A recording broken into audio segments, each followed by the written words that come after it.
Hello everyone, welcome to my YouTube channel UPSC PSC study. आज हम इस video में बात करेंगे बायोस्फीयर रिजर्व्स की। बायोस्फीयर रिजर्व्स होता है क्या है, हम ये बात करते हैं। हमारे कंट्री में जितने भी नेशनल पार्क्स हैं, वाइल्ड लाइफ सेंचुरी है, टाइगर रिजर्व्स है, एलिफेंट रिजर्व्स है, ये सब क्या है, एक प्रोटेक्टेड एरिया है जो कि अपने स्पीसीज, प्लांट्स, वो पूरे इकोसिस्टम को प्रोटेक्ट करते हैं। ठीक है, लेकिन बायोस्फीयर रिजर्व्स है, ये ऐसा बिल्कुल भी नहीं है। बायोस्फीयर रिजर्व का सिर्फ एक मेन ऑब्जेक्टिव है, वो है development, balance approach between humans and nature, जो कि वहाँ पे पूरा सस्टेनेबल डेवलपमेंट होना चाहिए। वहाँ के जितने भी लोकल कम्युनिटी है जो वहाँ पे रहते हैं, जो ह्यूमन सेटलमेंट है, जो लोकल कम्युनिटीज है, उनको आप बिना डिस्टर्ब किए वहाँ पे आप साइंस से रिलेटेड एजुकेशन जा करके रिसर्च कर सकते हैं। ठीक है, ये आपका बायोस्फीयर रिजर्व का मेन ऑब्जेक्टिव है। फिर व्हाट इज बायोस्फीयर रिजर्व?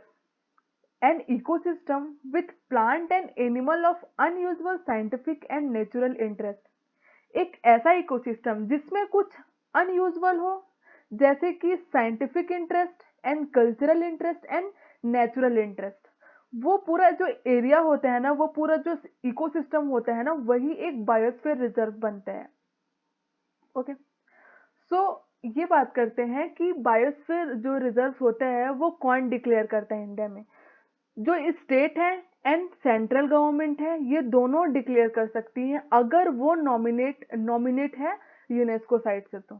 ठीक है, यूनेस्को का फुल फॉर्म होता है United Nations Educational, Scientific and Cultural Organization, जो भी यूनेस्को के एक प्रोग्राम के तहत लॉन्च हुआ था, जिसका प्रोग्राम का नाम है मैन एंड बायोस्फीयर प्रोग्राम। ठीक है, ये लॉन्च हुआ था 1971 में। ये क्या करता है, मैन एंड बायोस्फीयर, जो आपका जो मैन एंड बायोस्फीयर प्रोग्राम है, यही आपका बायोस्फीयर रिजर्व बनाते हैं, जो कि आपका टेरेस्ट्रियल एरिया भी हो सकते हैं, जो आपके जमीन पे हैं वो भी आपके बायोस्फीयर रिजर्व बन सकते हैं, जो कोस्टल या मरीन, जो कोस्टल एरिया में होते हैं वो भी बन सकते हैं, जो मरीन है ना, मरीन इकोसिस्टम, वो भी आपका बायोस्फीयर रिजर्व में आ सकता है। या फिर इन दोनों का जो कॉम्बिनेशन है, इन दोनों का कॉम्बिनेशन भी बायोस्फीयर रिजर्व बन सकते हैं। ये जो बायोस्फीयर रिजर्व है, ये सिर्फ और सिर्फ यहाँ के फ्लोरा एंड फ्यूना को ही प्रोटेक्ट नहीं करता। ठीक है, उस रीजन के सिर्फ उसी को प्रोटेक्ट नहीं करता। बायोस्फीयर रिजर्व आपके वहाँ जितने भी ह्यूमन सेटलमेंट्स होते हैं, जो भी कम्युनिटीज हैं, उनको भी वहाँ पे प्रोटेक्ट करता है। जो हमारा नेशनल बायोस्फीयर रिजर्व प्रोग्राम था ना, प्रोग्राम जो इंडिया में कब इनिशिएट हुआ था, 1986 में। यहाँ पे टोटल 18 बायोस्फीयर रिजर्व्स हैं इंडिया में, जिसमें से जो 12 बायोस्फीयर रिजर्व्स है ना अपने कंट्री के, वो आपके वर्ल्ड नेटवर्क बायोस्फीयर रिजर्व्स में ऐड है।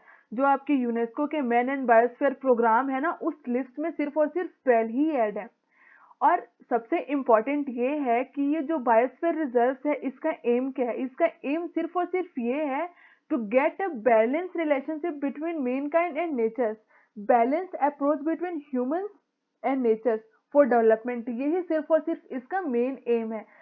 तो सबसे फर्स्ट बायोस्फीयर रिजर्व इंडिया में कहाँ है? नीलगिरी, तमिलनाडु, केरला एंड कर्नाटका, इन तीनों के आपके बॉर्डर्स में स्प्रेड है पूरा, जो कि आपके 108 1986 में बने थे। सबसे जो स्मॉलेस्ट बायोस्फीयर रिजर्व इंडिया में कौन सा है? डिब्रू, जो कि असम में है। एंड लार्जेस्ट बायोस्फीयर रिजर्व कहाँ है? आपका कच्छ, जो कि आपका गुजरात में है। फिर इंपॉर्टेंट फैक्ट्स, मैंने आपको बताया कि 18 बायोस्फीयर रिजर्व है पूरे इंडिया में।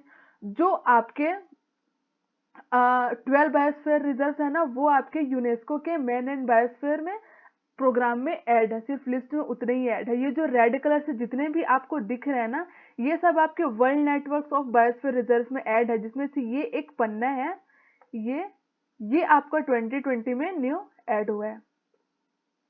फिर जो इसका स्ट्रक्चर है बायोस्फीयर रिजर्व का, इसमें टोटल 3 जोन्स है, core zone, buffer zone and आपका ट्रांजिशन जोन। जो आपका फर्स्ट है कोर जोन, हम उसकी बात करते हैं। जो ये कोर जोन होता है ना, ये पूरा प्रोटेक्टेड एरिया ही होता है एक तरीके से। यहाँ पे आपका जो ह्यूमंस है ना, यहाँ पे अलाउ नहीं है, ह्यूमन इंटरवेंशन प्रोहिबिटेड है यहाँ पे। ये एकदम लीगली प्रोटेक्टेड एरिया है और यह अनडिस्टर्ब्ड इकोसिस्टम है पूरा। ये इनर मोस्ट का एरिया है, एकदम अनडिस्टर्ब्ड है एंड ये क्या होता है मेनली यहाँ पे, जो एंडेमिक प्लांट्स है ना एंड एनिमल्स है ना, इनको प्रोटेक्ट किया जाता है। ओके, यहाँ पे सिर्फ और सिर्फ रिसर्च के लिए अलाउ है, लेकिन यहाँ पे ह्यूमंस इंटरफेरेंस नहीं है। देन सेकेंड है आपका बफर जोन। ये वाला एरिया जो है पूरा, ये है आपका बफर जोन का। इसमें आप रिसर्च एंड एजुकेशन दोनों के लिए आप यहाँ पे जा सकते हैं, यहाँ पे दोनों अलाउ है। यहाँ पे एक्टिविटीज अलाउ है, परमिटेड है ह्यूमंस का, लेकिन सेटलमेंट अलाउ नहीं। यहाँ पे आप जा करके मतलब एक्टिविटीज तो परमिटेड है, पर यहाँ पे सेटलमेंट परमिटेड नहीं है।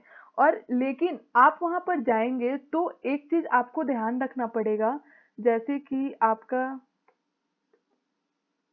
ये आपका कोर जोन का एरिया हो गया, और ये आपका यहाँ पे बफर स्टार्ट हुआ। तो जो ये बफर जोन में काम करने आएंगे, तो आप यहाँ पे कोर जोन में आ करके यहाँ पे कोर को आप डिस्टर्ब नहीं कर सकते हैं, ठीक है। तो ये जो है यहाँ पे आप जो ह्यूमंस है यहाँ पर जा करके अपना जो भी एक्टिविटीज है इसको कर सकते हैं। यहाँ पे रिस्टोरेशन भी अलाउ है। रिस्टोरेशन मतलब ये होता है, जो वेस्टलैंड होते हैं, वेस्टलैंड को आपको क्या बोलते हैं, रीडेवलप्ड कर रहे हैं, डेवलप्ड कर रहे हैं। यहाँ पे लिमिटेड टूरिज्म भी परमिशन में है, फिर आपका फिशिंग भी है, ग्रेजिंग भी है, ये सब चीज क्या है आपका परमिटेड है। फिर लास्ट है आपका ट्रांजिशन जोन। ट्रांजिशन जोन एक तरीके से हम इसको क्या बोलते हैं, पेरिफेरल एरिया भी बोल सकते हैं, या फिर इसको जोन ऑफ कॉपरेशन भी बोलते हैं। यहाँ पे क्या है, ह्यूमन सेटलमेंट्स अलाउ है। ये सब क्या है, ह्यूमन सेटलमेंट्स अलाउ है। यहाँ पे आप कुछ भी कर सकते हैं, क्रॉपिंग रिक्रिएशन कर सकते हैं, फॉरेस्ट्री कर सकते हैं, ह्यूमन सेटलमेंट्स भी अलाउ है, यहाँ पे परमिटेड है सब कुछ। ओके, फिर हम ये देखते हैं कि कितने सारे बायोस्फीयर रिजर्व्स हैं इंडिया में। टोटल 18 बायोस्फीयर रिजर्व्स हैं, मैंने आपको बताया था। तो हम एक एक करके मैप में पूरा बात करते हैं,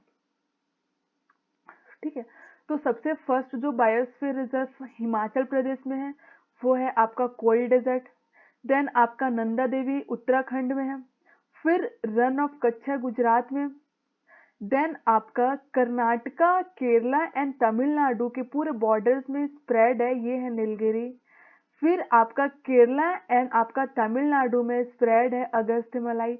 फिर यहाँ पे गल्फ ऑफ मल्लार है। फिर यहाँ पे आपका आंध्र प्रदेश में शेषाचलम है। देन आपका ओडिशा में सिम्पलीपाल है। फिर वेस्ट बंगाल में सुंदरबन है। छत्तीसगढ़ एंड आपका मध्य प्रदेश में अचानकमार अमरकंटक है। मध्य प्रदेश में पन्ना है। फिर आपका मध्य प्रदेश में ही पचमढ़ी है। देन सिक्किम में आपका कंचनजंगा है। असम में आपका मानस है एंड डिब्रू है। देन आपका अरुणाचल प्रदेश में दिहांग एंड दिबांग है। देन मेघालय में आपका नोकरेक है।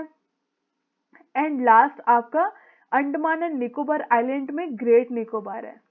ओके, देन ये जो बायोस्फीयर रिजर्व्स हैं वो मैंने बताया था 18 बायोस्फीयर रिजर्व्स हैं, जिसमें से आपका जो 12 बायोस्फीयर रिजर्व्स हैं ये आपके यूनेस्को वर्ल्ड नेटवर्क में ऐड है। जिसमें कि सबसे पहले है आपका नीलगिरी, जो कि आपका नीलगिरी बायोस्फीयर रिजर्व जो कि 2000 में ऐड हुआ था। फिर गल्फ ऑफ मन्नार 2001 में ऐड हुआ। सुंदरबन 2001 में ऐड हुआ। नंदा देवी बायोस्फीयर रिजर्व 2004 में ऐड हुआ। सिम्पलीपाल 2008 में ऐड हुआ। नोकरेक 2009 में ऐड हुआ। पचमढ़ी 2009 में ऐड हुआ। देन अचानकमार अमरकंटक 2012 में ऐड हुआ। ग्रेट निकोबार 2013 में ऐड हुआ। अगस्तमलाई 2016 में ऐड हुआ। कंचनजंगा 2018 में ऐड हुआ। देन आपका अभी रिसेंट पन्ना बायोस्फीयर रिजर्व 2020 में ऐड हुआ। नेक्स्ट वीडियो में हम ये जितने भी बायोस्फीयर रिजर्व्स हैं इनके जितने भी प्रोटेक्टेड एरियाज हैं, उसमें टाइगर रिजर्व्स हैं, वाइल्ड लाइफ सेंचुरीज है एंड फ्लोरा एंड फ्यूना है, इन सब में पूरी बात करेंगे। तो अगर आपको ये मेरा वीडियो अच्छा लगा तो प्लीज़ मेरे वीडियो को लाइक करें, शेयर करें एंड सब्सक्राइब करें। Thank you so much.